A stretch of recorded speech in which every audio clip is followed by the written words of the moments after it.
Hi guys, hi, welcome to the channel again. I've got a great guest this evening or this afternoon in David's time. It's David Beard from Endless Summer Quarterly, editor. Some of you guys may not have heard of David, some of you guys in the UK. So David, could you just give a little thumbnail background to yourself, who you are and what you do? Well, I have been the editor and publisher of Endless Summer Quarterly magazine, the Beach Boys publication of record, since August of 1993. So I've just went past my 30-year anniversary of doing the publication, and thank you. And I've also done some outside projects, produced some things. I've worked on a couple of with Omnivore Records. I've done three co-productions with them. I worked on Jan and Dean's Rejected Masters Filet of Soul album that came out in September of 2017. I, in 2021, worked with Omnivore again and produced the Beach Boys reunion recording with all of their kids of Add Some Music to Your Day, and directed the accompanying music video for that. I did the recording I co-produced with Rob Bonfiglio, who is Carney Wilson's husband. Okay. And then this year, in 2023, I co-produced another Dean Torrance project called The Teammates with Omnivore. And all those are with Brad Rosenberger, who's a terrific guy. And then this latest one, The Teammates, was also with Dean Torrance of Jan and Dean. So that's, and Dean, of course, was involved in the Jan and Dean Filet of Soul release from 2017. So I also try, I like to wear many hats. I enjoy producing the magazine, and I enjoy producing anything that I can get my hands on, if the fates are willing. But Okay. I love music history, and that's I hope that's a good me in a nutshell. That's absolutely great, David. And And then let me I've just, done a couple of official tour programs for the Beach Boys. The over here in the okay. corner, that's the 2015 Summer Days and Summer Nights tour program that I designed, and then up here with Dean, by the way, Yeah, yeah. the Good Vibrations tour from 2016. That's the program Dean and I worked on together, and then right All right. here behind me is the Beach Boys Good Vibrations hardcover coffee table book that I worked on with Dean Torrance, and that I designed and wrote the introduction for and did the interviews for. So and then those are the awards associated with those things. See that? That's remarkable. Really, really, and a real privilege for you, I guess, working with Dean. It's You're it's good it's friends. it's a yes, it's always a privilege and an honor to work with any of these guys. Dean's a Grammy winner for graphic design work. So to be Right. able to have that that level of mentorship, it's always been a really big deal to me. He's so sweet. He's such a fantastic, nice guy, easy to talk to, really about anything. And Sure. and the same is true with being around the Beach Boys. Bruce is a Grammy winner. Yeah. And now the group themselves are lifetime Grammy winners. So just being around anyone in that stratosphere, that umbrella, even the ancillary band members are all so well accomplished. Maybe they don't have Grammys or whatever, but they're still well accomplished musicians. And it's always an honor and a privilege to be in any of their company. Dean called you something, didn't he? He gave you some sort of nickname, didn't he? Or an expression, sort of like not a fanatic or a nutcase, but sort of what Well, sort no, of. he asked me many years. The first interview I ever did for ESQ in August of '93 was with Dean. He was my first interview. That Right. was set up by Elliot Kendall, and within a few years, and I don't remember the actual time frame, but within a few years, we were on the phone together, and he said to me, "So, what level of lunatic are you?" And so, and I really didn't know. I didn't know how to answer the question. I really don't remember what I said, but he was able to figure out that I was not a dangerous lunatic. I may have been a lunatic, but I'm not a dangerous lunatic. Oh, that's great. So I I don't wonder, know if he was right, but I wonder what a dangerous lunatic looks like, but still, yeah, that's lovely. yeah. So And maybe you'll find me one day in a milk carton. maybe, yeah, but I think the little chat you did with Steve the other day was Oh, was Steve, excellent. weren't you in Florida? Yes, I was. I was visiting family. Yes, I was in Tampa, Florida. Yeah, that's Okay. and for those who are watching this that don't know, Steve Lewis in the Beach Boys basement. The interview is actually going live today. So, Yep, we've seen it. I've seen it oh, already. okay. Oh my And gosh! Wow, you're right on I know. top of things. And here's the latest, the fall edition of the magazine we're talking about, guys. So packed with page after page after page of amazing details, beautiful photographs, and interviews, reviews, you name it. It's all here. There's a massive amount of work goes into each edition. There's the back cover as well, and I have to say I'm honoured to be part of. I'm now a VIP, and I would just like to thank David and the team to welcome me into the VIP. I'm now a VIP, and people say, "Well, what does that mean?" I said, "I'm not sure, but it sounds very important." Well, well, So we'll find out if what. we could talk about that real quick. So the VIP memberships we're almost out. I noticed that the US one had gotten down to zero because we put in a number initially and it ran out. So I went in and updated the back end. So there are live again, but we're going to cap it at 40, I think. Okay, So I think we're above 30 at this point. okay, So you can go to the website and going across the top, all the way to the right side of your screen will say VIP membership. You click on that. There's two different ones, one for US and then outside the US. okay. And what that entails is you get your 1 year subscription like everybody else. You get to do a Zoom with me, and you may or may not get a special guest. And We did, and I'm Jamie still got one. recovering, I'm still recovering from that. And I told the two people, and they said, "Who was it?" I said, "I'm sworn to secrecy till the video comes out." I That's guess I right. don't know if That's that's right. right or not, but I didn't say who it was, but I was blown So away. so far, I managed to get everybody to have a special guest so far, and that's after I think 8 or 9 Zooms. So it's quite a task to navigate trying to get people in. How's it been going, David? I was going to ask you how It's fun. It's so unique to there's some names who I like recognize who've been subscribers for years and years and years. Like Yep. just last night, I did a Zoom with a guy who has been a subscriber for a very long time. Okay. But to be able to meet him, even though it's Yeah. not face to face, just to be able to meet him and talk to him, Lovely.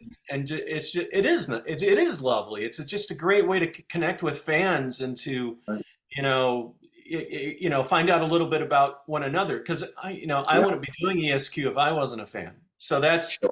what we all have in common. Right. And so to just kind of dig a little deeper into the nuances of what we like about the catalog and Yeah.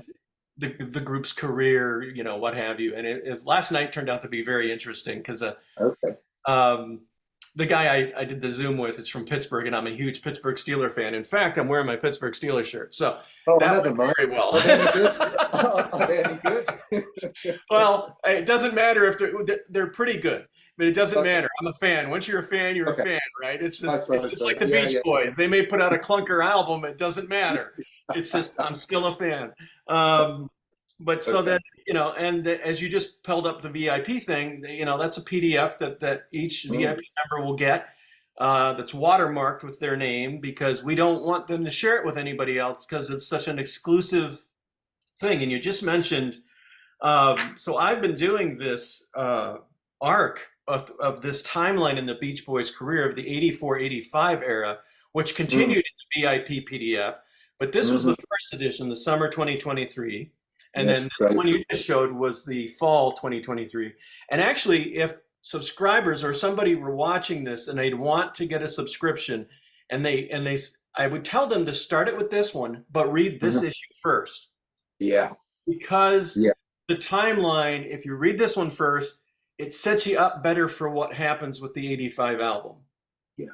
Because of the Chasing the Sky interviews in this, because of the Malcolm Leo working on an American band documentary, and it all kinds of leads into this. If I'd had this content when I did this issue, this content would have come first. But I was still working on this content, so this ended up being first. But you can read them in any sequence, and you're still going to get lots of goodies. So Yeah, so that's kind of that's the latest with ESQ, and what's coming next is just going. I'm challenged in a way that I've never been challenged before, and I love it. Great, great. Tell me. Because, yeah.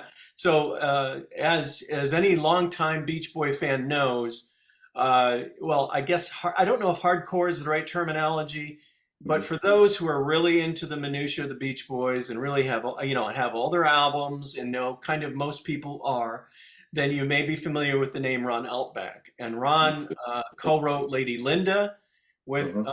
Al Jardine, Mhm. and that of course ended up on the LA Light album. Mhm. Yeah, Um, but it actually began in '76. yeah. And for those who have the MIU album, Ron Altbach produced most of that album with Al Jardine, and he co-wrote "She's Got Rhythm" with Brian Wilson, Right. and he Mhm. co-wrote "Winds of Change," which is an incredibly lovely song, It is, with isn't Ed it? Talaya. And Ed Talaya, like Ron, was formerly of King Harvest, who did the song that Yeah. everybody knows, "Dancing in the Moonlight." Right. So Yeah. um, Wow. that's, and I have amassed, so Ron passed away in February of this year, Mhm. uh, rather quickly and rather unexpectedly. And it's actually opened itself, but I did 3 interviews with him, and we were still working together before he passed on this very special timeline in the group's career that encompasses '74 through '79, when Ron Okay. was in and around the group. And it Mm. has turned into this just, it's like a flower. If the seed was MIU and I were planting it in the ground, it has turned into all these different things that Goodness. people just, they may know about. Again, if they're a hardcore collector, they may have certain albums, but Right. I've gotten so deep into the roots of everything that Wow. I'm amazed by it, happily amazed by it, and it's just, I'm just hopeful that the readers, because it's not really a popular, MIU is not the most popular Sure. album in the group's Sure. career Mhm. by most fan standards. I mean, there are those who love it. I enjoy it. It's not my Mhm. favorite album, but I do enjoy it. Yeah. Um, Agree. but I'm really hopeful that when people get because they're going to be very similar to this, it's going to take up multiple editions to tell the Right. full story. I'm Um, sure. there's so much content. I've got more. I can probably fill up 3 editions. Um, Fantastic. so it's just kind of mind-boggling. I mean, it's just but in a really good way. But when it's something I'm working on that's by most fan standards considered less important, or less Yeah. not as considered, like Pet Sounds, oh, it's Sure. Sure. MIU, not a great album. More in the background. Yeah. I'm always concerned that, oh, they're not going to enjoy reading about it as much because it's not, one of the great albums that people, but it's a lot of minutia. It's Yep. I just hope people enjoy it. That's, and it will definitely provide information that's never, ever, ever Wow. been gone over Uh-huh. before. So that'll be a great joy to be able to present that to people. Oh, I look, well, that's going to be a couple, virtually a couple of years of stuff then, is it? Pretty well, a good year anyway, I think. Yeah. Goodness me, you're going to be a busy guy. And I mean, we were planning to talk a little bit about the '80s, and the '80s are obviously featured in both the editions. And after the '85 album, I think we discussed, I think briefly before. I think that's a really good album, with perhaps 1 or 2 tracks that aren't so good, but really excellent. Then after that, things started changing, didn't they? Things started changing in a slightly different direction, with new guys coming in, like Terry Melcher being much more involved. And how did Terry suddenly come back into the scene again? Well, now I'll do my best to tell you what I believe happened, Okay. because in some cases we don't actually have all the facts. And Okay. so based on my understanding, Al Jardine ran into Terry up in Carmel, which is where Terry lived with his mother, or I don't know if he actually lived with his mother Doris Day, but he lived Mm. nearby. And I Sure. think I think he had an inn, like where people went and stayed, and for Okay. vacation, an inn. And I All don't I right. can't remember the name of it, but So I think he had an in, and I think he had a lot to do with, like he was his mother's trustee and had to do a lot of things with her Mm. legal side of things. So he lived up in Carmel, and I believe Al saw him one day, and they got talking, and I want to now. Al has told me that he was responsible for getting Terry involved on the recording of California Dreamin'. What Yeah. I'm not sure about is when that was. And the reason I say that is because the Beach Boys in 1982 recorded a version of California Dreamin' for the Radio Shack Rock and Roll City release that had Mike and Dean on it. And actually, Right. Bruce and Terry, as the Ripcords, recorded Sealed with a Kiss on that. Okay, So, yeah.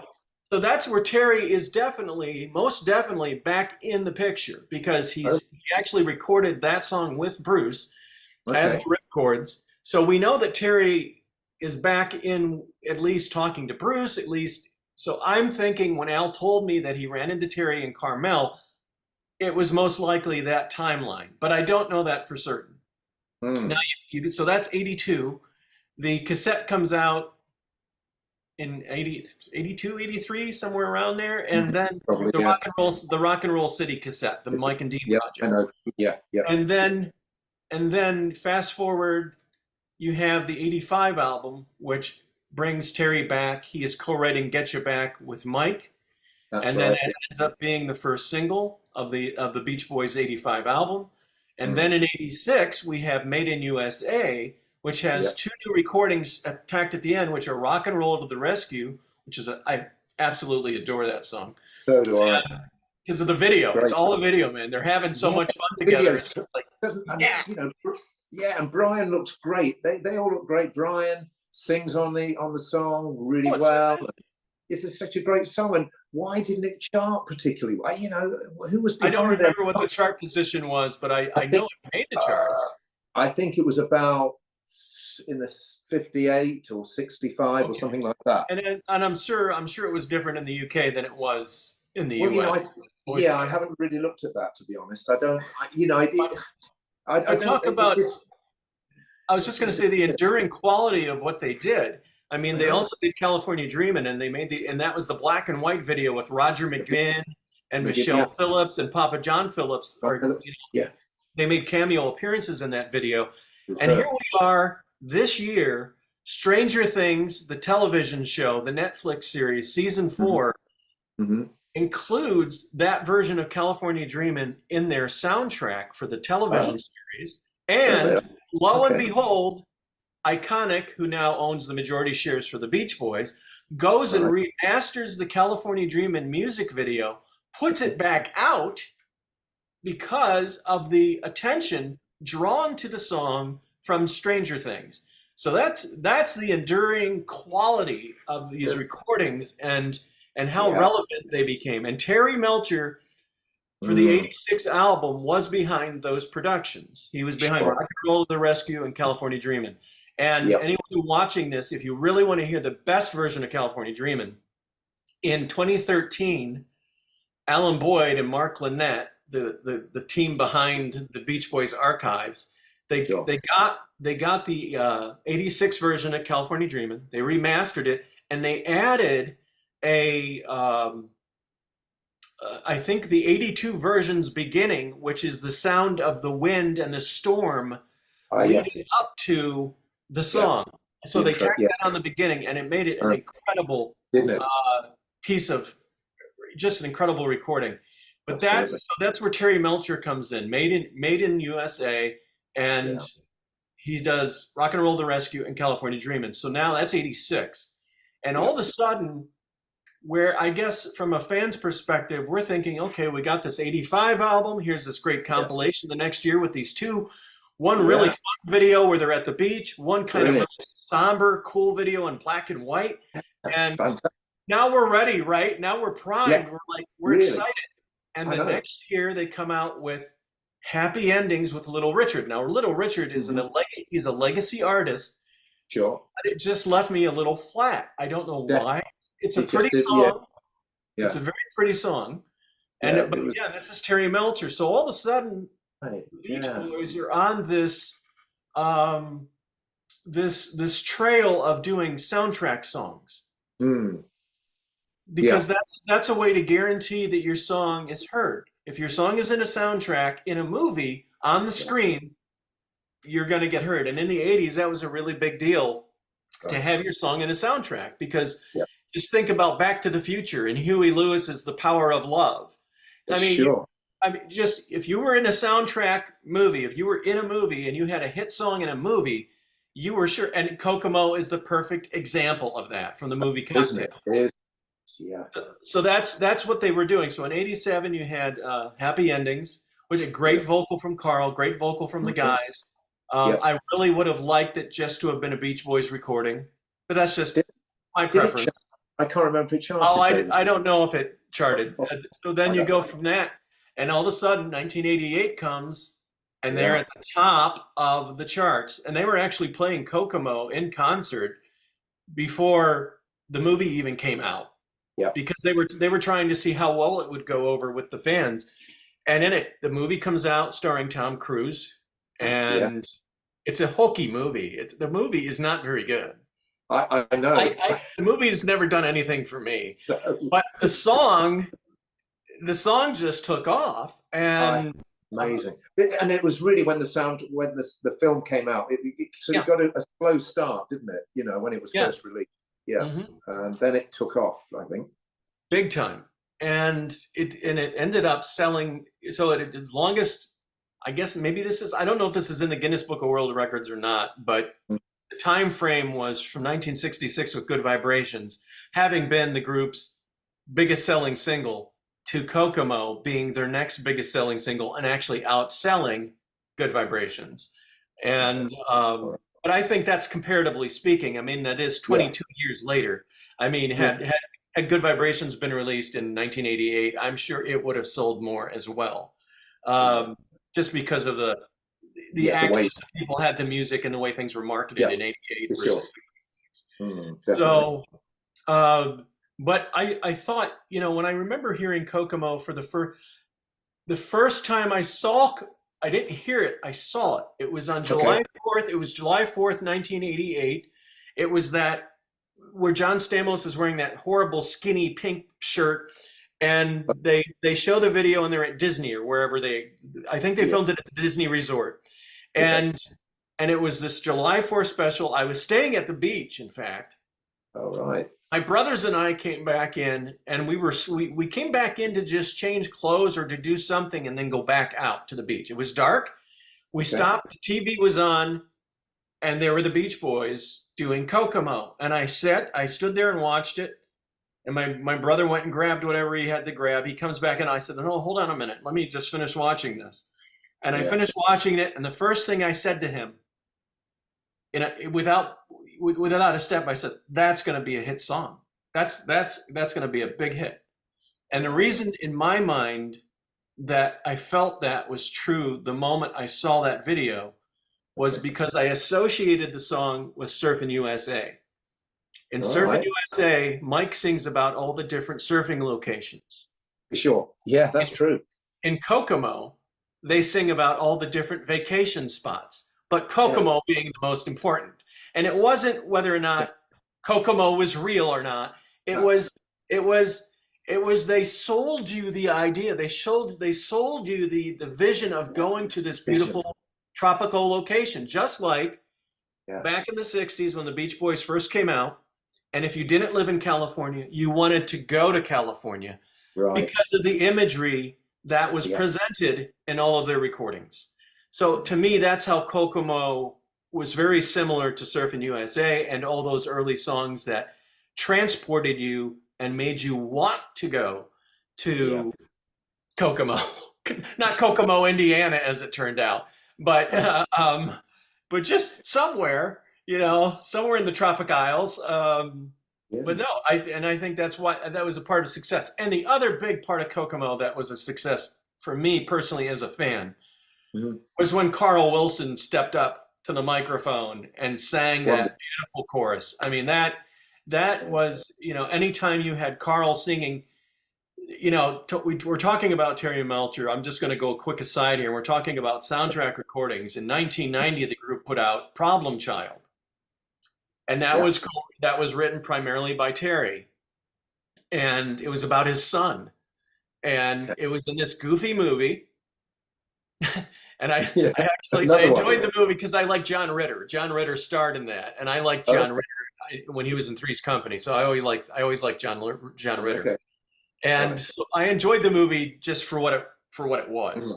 Mm. But Carl Wilson sang the lead, and so I was like, okay, now you could throw those lyrics away because Carl Wilson could sing the phone book, and I would listen. You And could. so I liked Problem Child, but it was really a Right. throwaway recording because it Right. wasn't really substantial. It really wasn't about anything important. It didn't really Right. communicate any type of a relevant message. But Sure. so going back to Kokomo, for Carl, his voice, whenever you put his voice on anything, and Terry Melcher, I will tell you this, I know for a fact, Terry Melcher, what he did on purpose when he got involved with them in '86, when he was kind of given the keys to Yeah. produce the Beach Boys and work with Mm. them, his goal on every recording with them, whether it was in a soundtrack or on an album, didn't matter. His goal was to find a way to incorporate all their voices so you heard each person's voice at one point or another during the song. Right. That was important to Terry because Yeah. he really liked all their voices and he understood their blend, because you have to remember, for those who don't know, Terry Melcher started out with Bruce Johnson as Bruce and Terry. Then the two of them were kind of behind the scenes at Columbia as the Ripcords. They did all the recordings like Hey Little Cobra, Hot Rod USA. They did the singing, Bruce and Terry did, but then they hired different people to go out and be the Ripcords. So that's how that happened. So they were, but then Bruce ends up joining the Beach Boys. Terry goes on to produce the Byrds. That's right.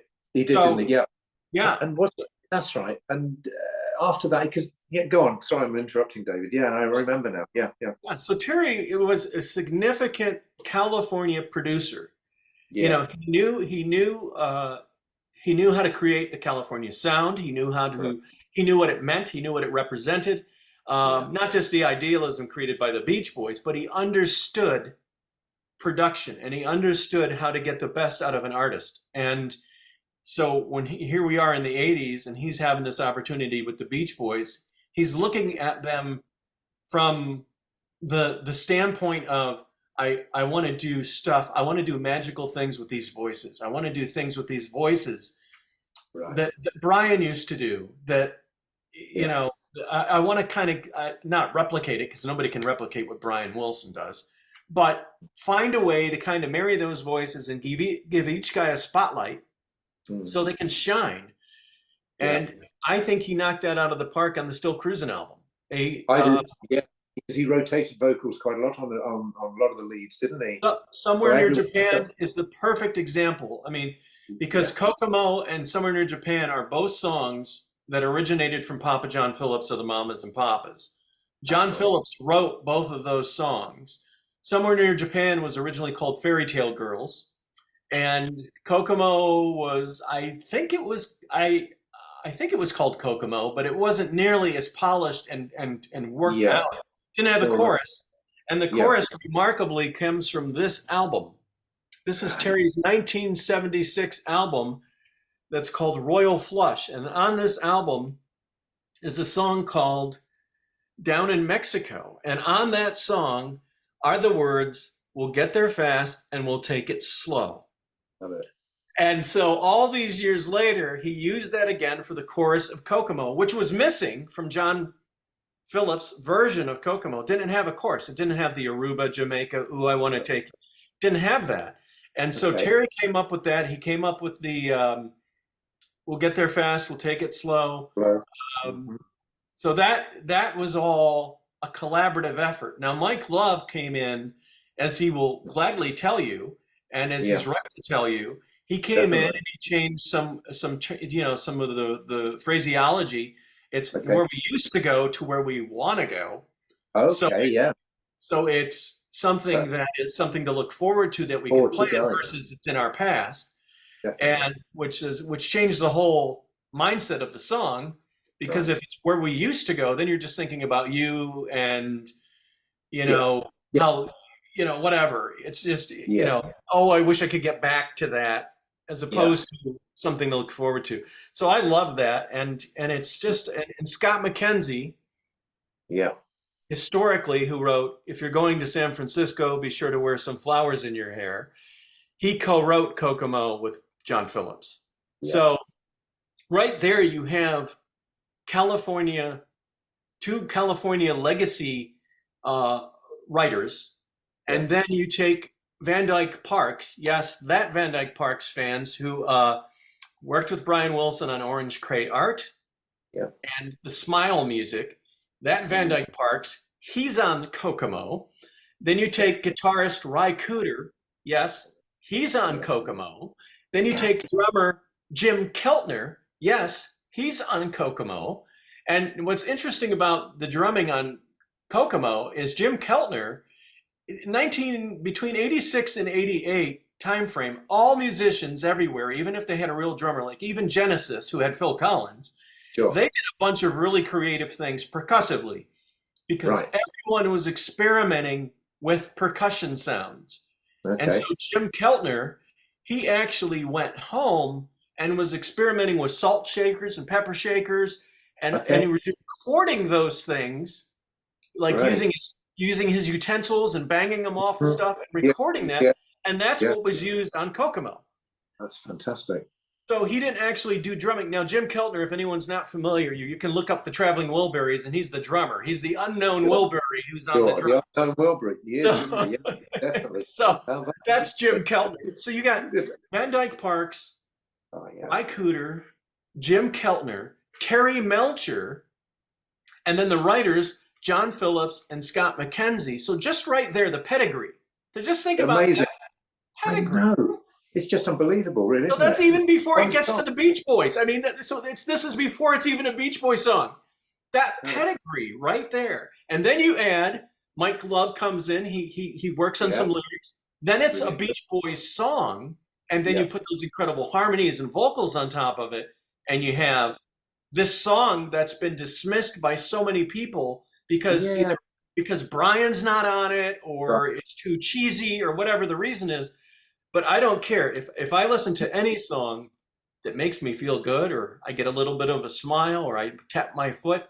It's okay in my book. So Definitely. and Definitely. and then when I look at that pedigree, Yeah.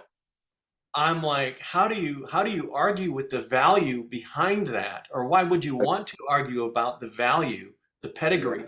behind that recording? So just the track itself is amazing.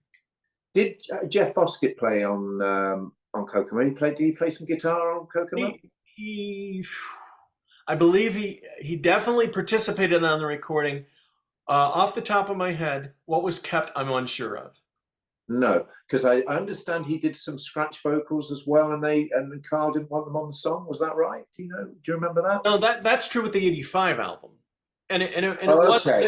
it Oh, wasn't I'm that Carl confusing that with it wasn't that Carl in quotes didn't want him. It was when Carl listened to Jeffrey's vocals, as good as they were, it Yeah. didn't sound like the blend that Carl Right. was looking for. So that's Yeah. why Jeffrey's vocals, for the most part, although Jeffrey is on the '85 album, for the Sure. most part, most of Jeffrey's vocals were removed from the '85 album for that Right. reason. Right. That was true going forward too. You're right that Carl was very locked in on what he heard, how the harmonies sounded, and if everything blend the way that Carl expected them to blend. And if he didn't Okay. feel as though they blended a certain way, then, and it wasn't just Jeffrey Foskett, mind you. If, let's say, Carl was off in the blend, Carl would either re-sing his part or Carl would be taken off. Carl would have himself taken off. It wasn't just exclusively Jeffrey Foskett. It was who sounds right in the blend. Are the vocals correct? Is this how we want to sound? Is this who the Beach Boys are today when we're putting this out there to the world and for them to hear? So Carl was very particular about how he wanted things executed, and I mean I've heard many stories where Carl would be in the studio, he'd sing a vocal, and everybody who was in there, whether they were in the booth watching or wherever they were, they'd be like, "Oh my God, that was great!" And he'd go, "I think I was off. I want to do that again." Okay. And they're like, "Why?" But Right. again, Carl was very particular. He was not over particular. He knew when he had it, Sure. but he was. I wouldn't say he was overcritical either. He knew when he had something. He knew when to let go of something. He knew when to say, "Okay, we got it. Let's move on." Yeah. But he also, if he didn't feel like something was in the blend, was off, or something that didn't work, he would have it. Right. He would have it taken out. So that it wasn't just exclusively Jeffrey Foskett, but Okay. Jeff did have a different. As anyone can attest, if you listen to That's Why God Made the Radio, Jeff has a distinctive voice. Sure. And it's a beautiful voice, but it doesn't. And Jeffrey, this is one of the strange things that I think fans get a little confused on, or not confused, but they don't care to really just genuinely understand it. That's just my perspective, is that they hear Jeffrey like on 2012's That's Why God Made the Radio album. And they think immediately, oh, he's in that place where Carl normally would be. He's trying to sound like Carl. Jeffrey's never done that. Jeffrey's never tried to sound like Brian. He's never tried to sound like Carl. He's never, ever made an effort to replicate or be the voice in place of somebody else. He has always just done his due diligence to do what's being asked of him. So if you say, we need you to sing this chord, this key, this note, in this register, in this passage, singing these lyrics, you say, okay, whatever you need, that's what I'll do. Right. And so that's always been his approach, and always been the way he looks at it, which is kind of pretty much covered in that's kind of what he talks about in this issue. That's a great interview. I think that's a wonderful interview, actually. I really do, David. I mean, Jeff's a super guy. Yes. And a lot of lovely things came out of that interview. It was really cracking, really great job. And I mean, I suppose Kokomo, I mean, there's so much to talk about, but then eventually came out on an album. Still cruising. Yeah. And, I mean, that album, I mean, it's got some oldies on it. I mean, again, it was to do with film, I really wish, this is again, me, the fan, I wish Capitol Records had said, let's wait 1 year. Yeah. Let's wait 1 year. Of course, they didn't know, maybe they didn't know what was coming. So it's fair for me to think that. Well, I don't know if it's fair for me to think that, because I don't know if they knew the Problem Child was coming. I don't know that they knew that the guys were going to be recording Elton John's Crocodile Rock. And then there's licensing. Can you license those things from the other record companies to get them onto your collection? But I would have much preferred the guys even picking from other stuff that they had, maybe just sitting there, recordings that weren't finished or something. Definitely. That, as opposed to putting on Wouldn't It Be Nice, I Get Around, and what was the other one? Fun. California Girls. Oh, California Girls, yeah, that's right. Yeah. And it's like this. I never played them. It was a hodgepodge, so it didn't work. Yeah. But there again, you had Terry Melcher doing soundtrack recordings. So you had them doing Wipeout with the Fat Boys. You had Make It Big from Troop Beverly Hills, which is not a bad song. But again, the movie it's just so cheesy. We'll throw that away. Yeah. It's like, how do you, I've never seen that. But again, let's go back to like the movie Almost Summer. Yeah. Had Almost Summer been the next Animal House, like everybody thought. Right. Because that's what everybody thought. When they started doing Almost Summer, the film, everyone thought it was going to be the next Animal House, which is why they hired Tim Matheson. Because he was in Animal House. So they thought, oh, we got Tim Matheson from Animal House. This is going to be the next Animal House. This is going to, well, you know what? I'm getting things confused because of all the work that I do. I'm getting it confused with Chasing the Sky. Up the Creek is the next. Everybody thought Up the Creek was going to be the next Animal House. Up the Creek. It was Up the Creek. It was Up the Creek. I got blinded by. It was also Tim Matheson. Yeah. Okay. But everybody. But so that's a great. So I got the movies wrong. But it's doesn't matter. My point is the same.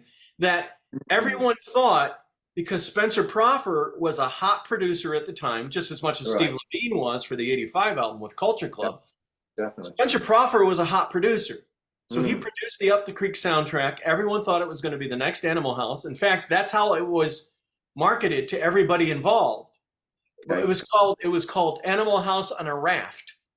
Was it? Oh, okay. That's how it was pitched. Animal House on a raft. And Okay. okay, yeah, because Spencer Proffer told me that. That's how it was pitched to him. Not bad. And so I'm like, okay. So Right. that everyone thought this was going to be a big hit, just like Animal House. And had the movie been a big hit, Up the Creek, then Yeah. if it had Exactly. been as big as Animal House, Chasing the Sky would have been a much more, got a And it lot more deserved, radio play, a lot it, more. it deserved it. It deserved Yeah. it too, I think. Really I mean, a did. number of songs on that. Even the title track, "Up the Creek" by Cheap Trick, is a good song. Mhm. I mean, Yeah. it's a really strong. Heart is on there. I mean, it's Yeah. a really good soundtrack. And Definitely. it again, because the movie wasn't successful, the soundtrack faltered.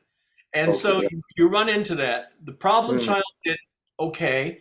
So the Problem Child, actually, the song Problem Child made it into, I want to say, the top 40 on the adult contemporary in the US. So Yeah, may yes, have done. Crocodile Rock did the same, adult contemporary. It went Right. pretty far up the charts. So even though Problem Child, the movie, was for me, a throwaway movie. Uh, but that's what's so interesting is when you do soundtrack recordings, the success of your song depends on how well the film does. And Yeah. the movie The Telephone, which starred Whoopi Goldberg in '87, that That's had right. the song Happy Endings, Mm. didn't do well. So the song never went anywhere. Okay. So it's that soundtrack recordings, if you had a song and a soundtrack and the movie did great, you were guaranteed a great song. And again, I used Kokomo or Huey Lewis and the News, Power of Love in Back to the Right. Future. Great example. Those songs went right to the top of the charts because of the movies they were in. And there were so many other films. I mean, Teen Wolf with Michael J. Fox was another very Okay. goofy Yeah. movie, Yeah. but Goofy. Yeah. it had Surfing USA in it. When Yeah. Michael J. Fox as the wolf is surfing on top of the van. And so Yeah. Surfing USA climbed the charts again. So Yeah. it's all dependent on how successful the film is. And so the Beach Boys got into the string of songs that were just films. Troop Beverly Hills did okay, so Make It Big only ever did okay. It only did It okay. didn't go anywhere. So that's Right. what they ran into with this. Granted, yeah, we're doing a recording, it's getting into a film, Yeah. we're getting our name out there, but unfortunately, all the films that they had songs in weren't huge selling films, so they didn't get that opportunity to have one number one hit after another number one hit after another number one hit, Yeah. which would have been the result had all the films done really well. Sure. Oh. And there's Yeah. some good other songs on there too, The Island Girl, and I like Brian's in my collection. I like some of those Brian songs that are just sort of a little bit, just sort of fairly rough and ready, but they're still great. I love them, Oh, they're fantastic. And Yeah. there again is Terry Melcher's magic, him Yes, his him magic, taking the voices like Island Girl is a fantastic isn't it? example of Terry working his magic. Yeah. It's Al singing Island Girl, but then Carl comes in every now and then. I mean, it's just like they're almost like ripping, like vocals. They're almost like rapping them almost. It's got its own. There's no song like it in the Beach Boys catalog. No, Like no, I Island Girl. agree. I And agree. it's this incredible combination of calypso and with the steel drums and everything, and then but it's also modern day Beach Boys, and I think Somewhere Near Japan. And Bruce Johnston agrees, which is rare that we agree. Oh, is it? Oh, okay, you're right. But he agrees that Somewhere Near Japan is an incredible recording. Definitely. He thinks, to me, when I remember I listened to the Still Cruisin', and there's a great example. Still Cruisin', the opening track from the album. Yeah. In Lethal Weapon 2. In That's a very right. significant scene. And Lethal Weapon 2 was a very successful film. Yeah. And So Still Cruising climbed the charts. Did well, So, yeah. um, Yeah. and I can still remember the scene that it's in the movie. He's playing it And on his little, Mel Gibson is playing it on his little radio in his camper that's down on the beach. oh, And his radio, camper yeah, gets shot up by the yeah. helicopter comes in and shoots up his camper while the song is playing and he's crawling underneath his camper. So I remember that just because it was the Beach Boys. Yeah. I'm like, okay, look, the Beach Boys are good. And what a great song. And a great song again, you know, Melcher. Was it Melcher Love? Trying to think who wrote Still Cruising. Was it Melcher? Oh, I'd have to, I think so. But yeah, so Yeah, yeah. and if Terry didn't write them, he was producing them. So Produced. So Yeah. he created that the first side of Still Cruising, or Yeah. I'll say the first 7 songs Mm, are, the 7, yeah. are fantastic. I mean, you I got think so. Coco in there, you got Still Cruising, Island Girl, In My Car, Somewhere Somewhere Near Japan, Yeah. Make It Big, Make you it know, big. And, which is and I Brian on the tag. Brian came in on the 11th Yes, he hour, did. sang the tag. didn't he? I just heard that little bit of Brian, that little clip of Brian at the end. Yeah. Didn't you? Yeah. Yeah. And I quite like the Fat Boys. The Fat Boys and the Beach Boys reminded me a little bit of Something Crazy by Jan and Dean. I don't know. I know it's not a Jan and Dean song or anything like that, but there was sort of comedy. There's some surf I will comedy. I will tell you, because I'm such again, anything with Carl, I was completely just, it didn't matter what it was. I was going to listen. I would enjoy it. So Wipeout comes along and I see the video and Carl's not in it, except his face is on the beach ball. And Right. so when I saw that Carl was not in the video, that's all I needed to know. Okay. Because I enjoyed the video for what it was. Mhm. It was playful, Mhm. Yeah. but it's like the Crocodile Rock video. Oh, yeah. I love the recording of Crocodile Rock, but the video is just so goofy. I have trouble watching it. They don't look comfortable in those weird suits they're wearing, and they're in a miniature golf course, and it's just so corny. Right. Yeah. And they're floating around in inner tubes in the water and stuff, and it's just like, what is going? It's just too corny. It's too corny. Yeah. And who are these guys doing all of that? The marketing and the promoting and all of those guys. Didn't they think this is a bit, corny? Who knows?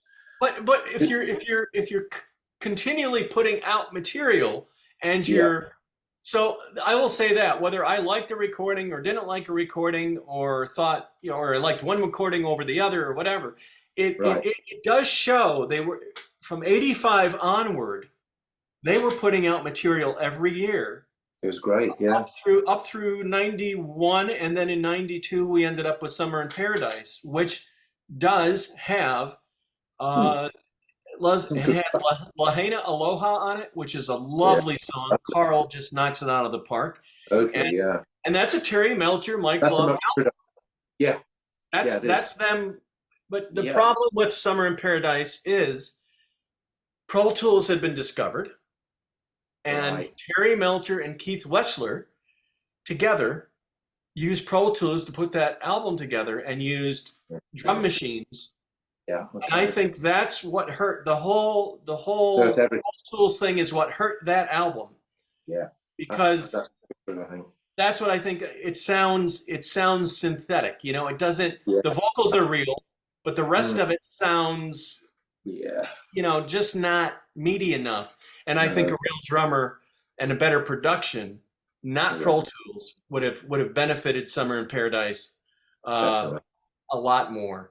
But the music on it, some of the songs that are written on it, Strange Things Happen. I like that song quite a bit. Remember the song? Yeah. I like Island Fever quite a bit. Yes. Yeah. And Lahaina Aloha.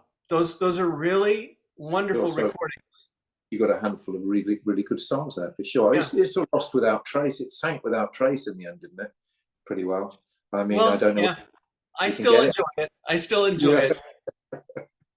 Yeah, for sure. But I think with me, Still Cruising, just those extra tracks would have made that a really brilliant album.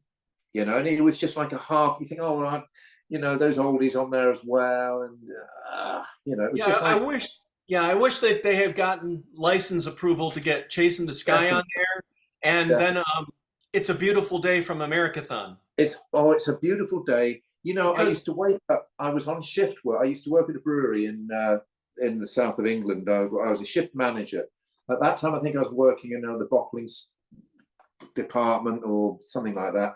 And the radio alarm would go off at sort of 5:30 or 5:15 or something in the morning for me to get there for 6 a.m. And often, It's a Beautiful Day would come on from the radio channel.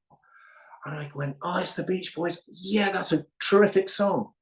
Absolutely great. And I heard it so many times, and I got the single and everything, but that sort of disappeared as well, really, didn't it? What a great track. it's I an can't incredible remember song. who wrote that. I want to say Mike, Al, and Yeah, I think Al was involved. maybe Carl. I'm Maybe. not sure. I'm not sure No. off the top of my head. But Yeah. that's another John Ritter movie Okay. Oh, right. Oh, well, never where mind. he plays Chet Roosevelt, the Franklin Delano Roosevelt's great grandson. Really? And it's got Oh, Harvey really? Korman in it. I mean, Harvey Korman's a great comedian actor. Okay. I've got the DVD because every once in a Have you? blue moon I'll pop that in and watch it because it's so Okay. crazy. It's an incredible, and Meatloaf is in it. Oh, Meatloaf. Yeah, that's true. Yeah, yeah. All Yeah, right. it's such Okay. it's Whatever happened to them? a bizarre film, but it's Yeah. very fun. But again, that song from a soundtrack, Yeah. right? Chasing the Sky from a soundtrack. I would have liked those. And again, I don't know if it was licensing or what it was, No. but those songs Yeah. on Still Cruising, and Mm, take off the 3 old 60 songs and put definitely. those in there instead, I think Mm. would have, for me as a fan, I would have enjoyed that more. I would have I would have felt Yeah. fresh. And it would have represented the first time that, It's a Beautiful Day and Chasing the Sky would have been a part of a Beach Boys Oh, release compilation or something. for sure. So I'm hoping Absolutely. that'll still happen someday. I would love to No, see Well, give them a call Beach and see if Boys they'll at the redo it. movies. Well, Yeah. I've been on that for years. I Have would you? so love Have to you? do a Beach Boys at the movies release What a and great idea. pull together all those Superb. different because Wouldn't It Be Nice has been in a lot of great movies, and Yeah. I mean, and Drew Barrymore, shucks, every time she does a movie, she's got a Beach Boys song in it. And it's just like, 50 for was it Never Been Kissed? Is that the name of the song? I mean, the movie, I and don't remember. Don't Worry Baby. We're talking about soundtracks. Oh, Don't Worry Baby. Was it? Yeah, what was that in? Was Never that Been Kissed. I want to call it. Drew Barrymore starred in it, Okay. and she Okay. was in the video, by the way, of Rock and Roll to the Rescue. A very young Drew Barrymore is in that video. Oh, really? Okay, Yes. that's a great video. They look great. That was a really. So that's Drew Brilliant. Barrymore. She's in that. Oh, Then she's oh. in Never Been Kissed, and that Don't Worry Baby. That movie was so popular. Don't Worry Baby made a resurgence on the charts. A resurgence, didn't it? I remember. Yes. Yeah. And so, because it was the closing scene where the guy comes and finds her on the ball field, and the song starts going, it just starts Yeah. playing, and it's Yeah. and you just feel the whole scene because of that song. Right. But so again, the Beach Boys music is such a part of our culture, particularly the American fabric culture. Yeah. But Yeah. it cuts people worldwide. But it's just such a important element of the fabric of time in our culture that Yeah. I would absolutely love to see a Beach Boys at the movies collection, where they're able to license all the different songs from the different record labels and get everything pulled together in one set and do a legit, 2 record set or 2 CD set and have all these songs. And now there would be usual suspects. There'd be Don't Worry Baby. There'd be Yeah. Wouldn't It Be Nice? Because Wouldn't It Be Nice has been in so many films. Yeah. Sure. But Yeah. like if you saw what's the Adam Sandler film with Drew Barrymore, where she's forgetful and she can never remember. Well, It's one day the next. Do you remember that? She's shaking her head. No, she doesn't know either. Never mind. 50 first dates. 50 first dates. She wakes Okay. up every day and she can't remember who she is, and Adam Sandler has to remind her. Yeah, no, And I then- know. Yeah. Okay. And so, yeah. and they keep going to her, painting her room, and she's singing, "Wouldn't it be nice if we were?" Oh, Right. so again, there we Okay. have Drew Barrymore and a Beach Boys recording. And it's like she's done that a number of times with her films where it's her Beach Boys song and it's Drew Barrymore. And I think it all started with her being in Rock and Roll to the Rescue. So Yeah, she's maybe. good. Well, probably.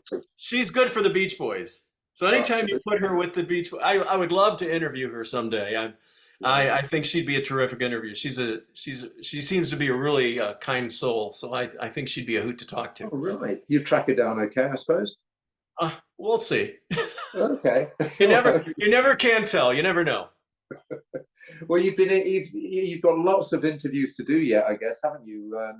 Is it the next couple of weeks? You're still doing loads of interviews? Oh, yeah. Yeah.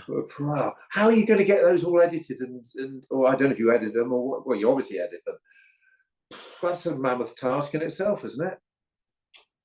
Well, I suppose if I were to, Well, breaking it down and yeah, I mean, sometimes it looks like, I mean, I'll just show you. So here's the list of right. interviews, Okay. just to give you Okay. an idea. And Well, these are people I've already interviewed. The check marks show the ones that I've finished, and the word there's not a check mark is the ones I still have to do. I mean, I've okay. interviewed them already. I have to transcribe them. Yeah. So Okay. yeah, I've already got Mike Love, Al Jardine, Gary Griffin, Jeff Peters, Rusty Ford, Jerry Altbeck, Rod Novak, Peter Marshall, Ed Carter done. But I have, 1, 2, 3, 4, 5, 6, 7, 8, 9 to go. Have you ever interviewed Van Dyke? Oh yes. I can't remember. Oh, right. Okay. I must. Yeah, if you That's go something. back, if you visit the this is a nice chance for me to plug the website. Yeah. So Okay. if you're watching Oh, this, go to ESQ's website is ESQUARTERLY.com. And when you get there, as we mentioned earlier, to the far right, you'll see the VIP membership button, but there's also ESQ store button.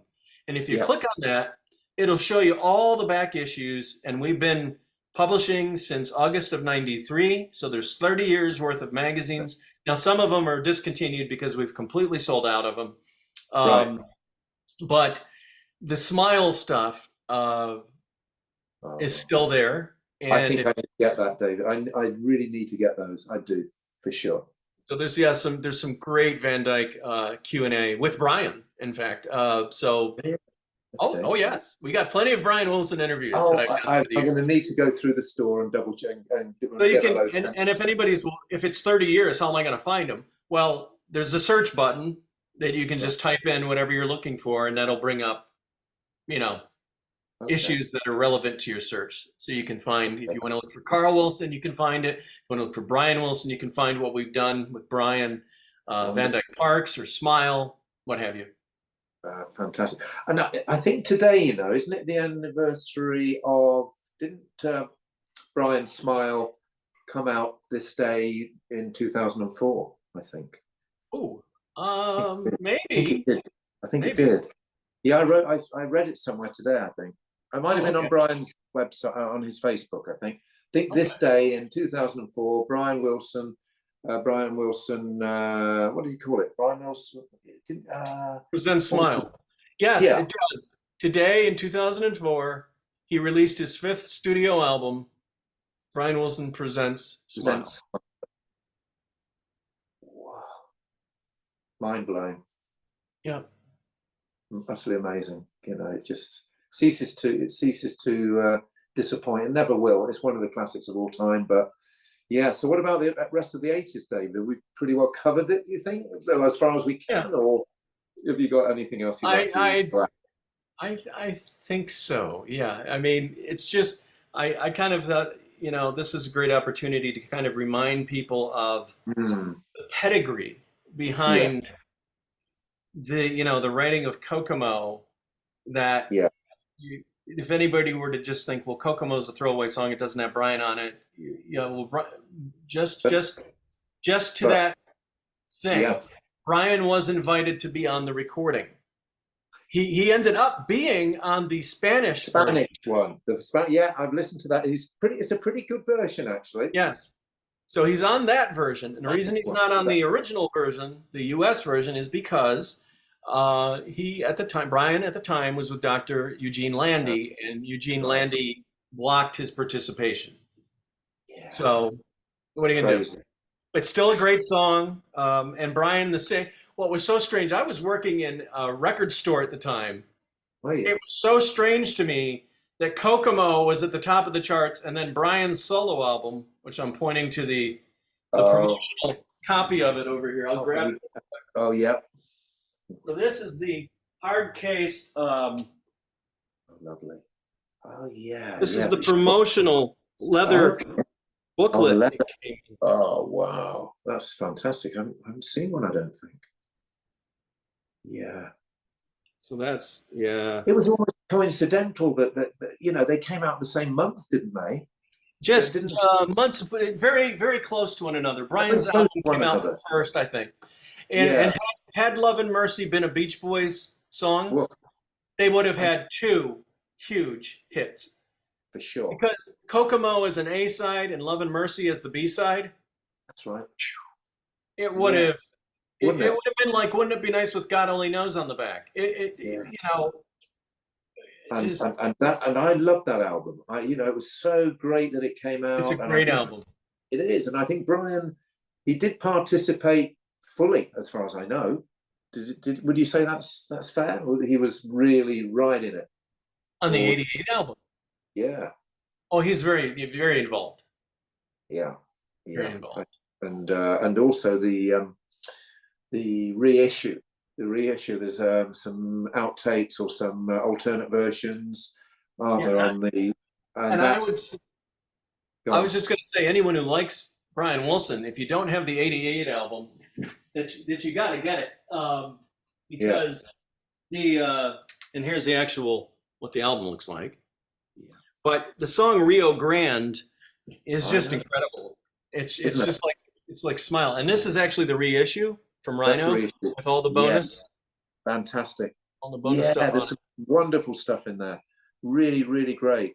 Landy was a little bit involved, I suppose, still, wasn't he? He was.